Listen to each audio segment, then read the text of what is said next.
ఇస్తా అంటుండు, 2 పంటలు పోయినాయి. ఎట్ట నమ్మతాం మేము చెప్పు? ఇయనంటే లెక్క కదా అది. మరి మీరేమో 2 పంటలు పోయిందంటాడు కదా, మరి ప్రతిపక్షంలో ఉన్నప్పుడేమో 2 పంటలకు ఎందుకు ఇస్తాను 3 పంటలకు కూడా ఇవ్వాలన్నాడు కదా. ఆయన కౌలుదారికి కూడా ఇస్తా అన్నాడు.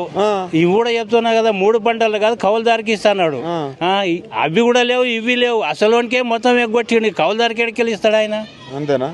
ఈ బోనస్ బోనస్ విషయం ఆయన ఇచ్చింది లేదు, రేపు ఇచ్చేది కూడా లేదు. బోనస్ కూడా ఇచ్చేది లేదు. ఎట్లా ఇస్తాడు చెప్పు? బోనస్ ఎవరికి ఇస్తాడు? బోనస్ సన్నోట్లకి ఇస్తాడట కదా. సన్నోట్లు అమ్మేటోడు ఎవడు? ఎందుకు అమ్మారు? బియ్యం అమ్ముకుంటే పైసలు వస్తాయి ఆయనకి.